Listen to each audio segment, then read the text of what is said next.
Motion. Motion में अभी तक जो हम लोग पढ़े वो क्या क्या पढ़े? मोशन में अभी तक हम लोग पढ़े this is the distance, displacement, time, उसके बाद डिस्टेंस के साथ में स्पीड, डिस्प्लेसमेंट के साथ में वेलोसिटी एंड सबके साथ में एक्सेलरेशन। ये 6 चीज़ पढ़े। और ये जो हमारा मोशन है, डिस्प्लेसमेंट, टाइम, डिस्टेंस, टाइम या एक्सेलरेशन है, ये किस पे डिपेंड करता है? ये जो हम पढ़ रहे हैं दिस इज क्या है? वन डायरेक्शनल है ना। टोटल क्या है? One directional. वन डायरेक्शनल कहने का मतलब कि एक हम स्ट्रेट लाइन में रन कर रहे हैं। तो जब स्ट्रेट लाइन में रन कर रहे हैं तो ये सारे चीज़ को, डिस्टेंस को, डिस्प्लेसमेंट को, डिस्प्लेसमेंट को, टाइम को, स्पीड को, वेलोसिटी को और एक्सेलरेशन को हम ग्राफ में कैसे बताएंगे? ठीक है, हम किस में? ग्राफ में कैसे बताएंगे? सबसे पहली बात, ग्राफ कहते किसको है? What is the graph? Graph बोलते हैं किसी भी चीज़ को जो ग्राफ कितना टाइप का होता है? 2 डायमेंशन, 3 डायमेंशन। अभी हम लोग जो पढ़ेंगे ये क्या है? 2 डायमेंशन।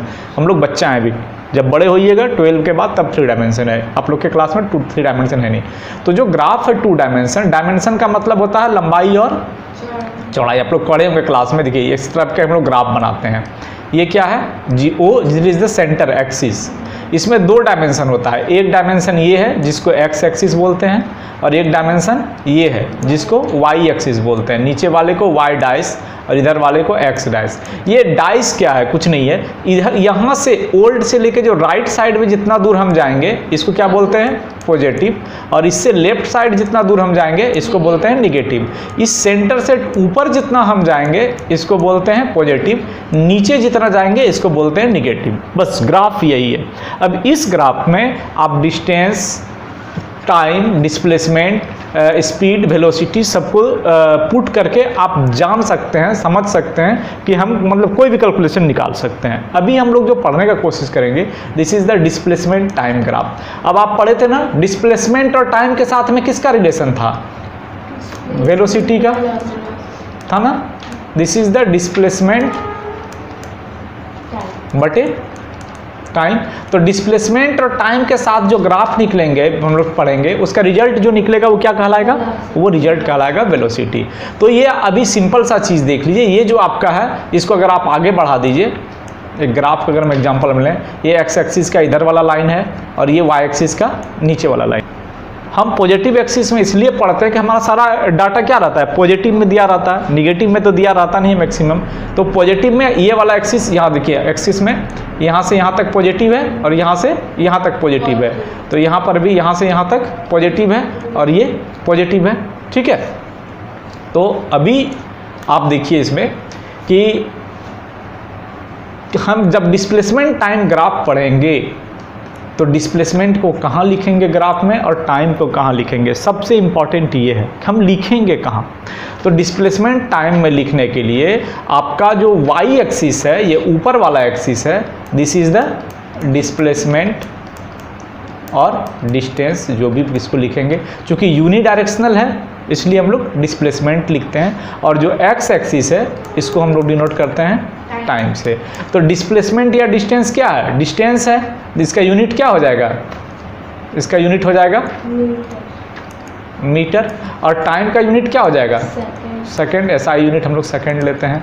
तो इस ग्राफ से आप पता कर पाएंगे कि अब आपको ये डिस्प्लेसमेंट मिल गया, ये जो एक्सिस है ये डिस्प्लेसमेंट मिल गया। मतलब यहाँ पे अगर हम कोई पॉइंट लें दैट इज 0 डिस्प्लेसमेंट, यहाँ से ऊपर चले गए डिस्प्लेसमेंट 10 यूनिट, या मीटर में अगर हम यूनिट लिए तो 10 मीटर, 10 से ऊपर गए यहाँ पे 20 मीटर, 30 मीटर, 40 मीटर। अभी हम समझते हैं कि अगर कोई ऑब्जेक्ट स्टेशनरी है, स्टेशनरी का मतलब वो मूव नहीं कर रहा है, बॉडी एट रेस्ट। अगर हमको बॉडी एट रेस्ट को ग्राफ में दिखाना है तो कैसे दिखाएंगे? अभी आप समझ लीजिए, मान लीजिए कि वो बॉडी जो है 38 मीटर पे रखा, 20 और 30, मान लीजिए 25 है, 25 मीटर पे रखा। अभी हम मेजर्ड किया, कोई एक क्या वो कंपेयर करते हैं हम लोग, रिलेटिव लेते हैं, तो हम किसी एक पॉइंट से उसको मेजर्ड किए, वो 25 मीटर पे रखा हुआ था।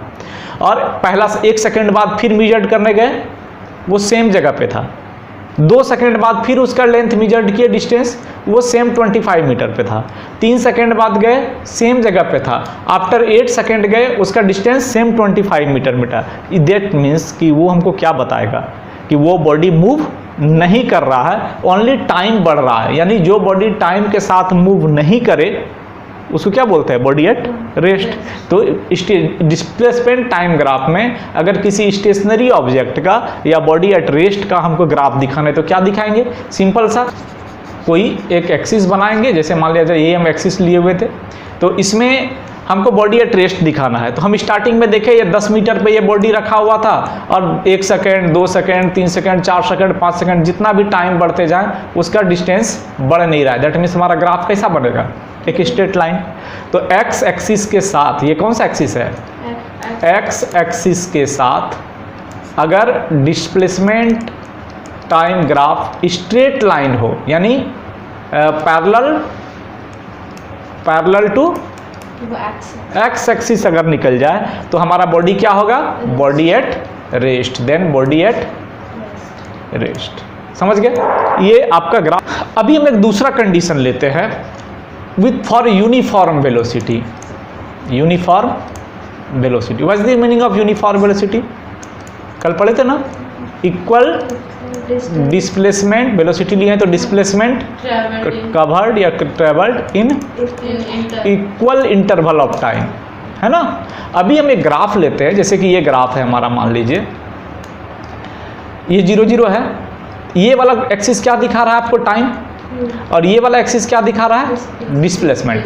तो 1 सेकेंड में अभी 2 ऑब्जेक्ट 0 पे था, आफ्टर 1 सेकेंड क्या देख रहा है कि बॉडी यहां आ गया।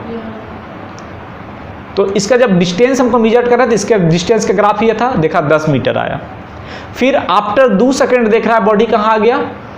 यहाँ पे, यानी इधर 20 मीटर।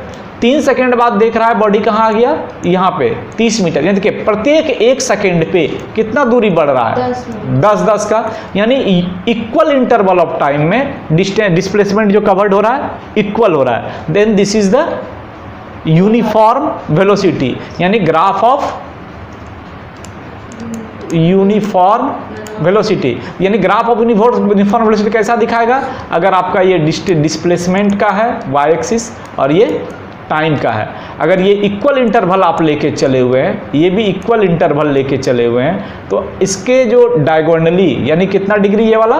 45 डिग्री।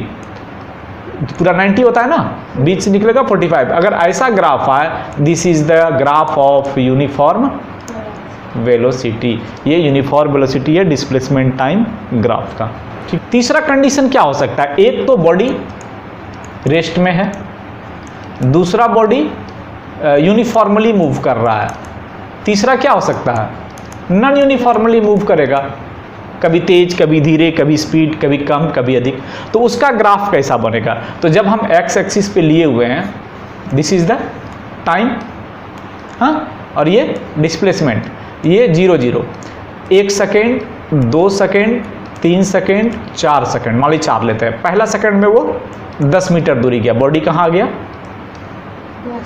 दूसरा सेकेंड में वो 30 मीटर पे चला गया, बॉडी कहाँ आ जाएगा? यहाँ पे। तीसरा सेकेंड में, ये तीसरा सेकेंड है, ये चला गया फिर 40 पे। 40 मतलब तीसरा में कहाँ आएगा? यहाँ पे। चौथा सेकेंड में 50 पे। 50 पे। तो ग्राफ कैसा बनेगा? ऐसा बनेगा।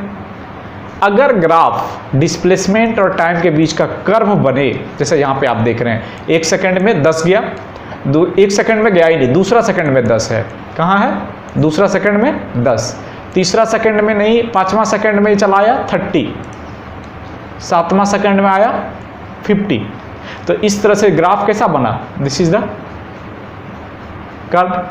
तो जब भी आपका डिस्प्लेसमेंट और टाइम के बीच का ग्राफ कर्व हो, then we called non uniform motion या वेलोसिटी और वेरिएबल वेलोसिटी। वेरिएबल वेलोसिटी जो है कोई भी बॉडी का वेरिएबल वेलोसिटी का ये ग्राफ है।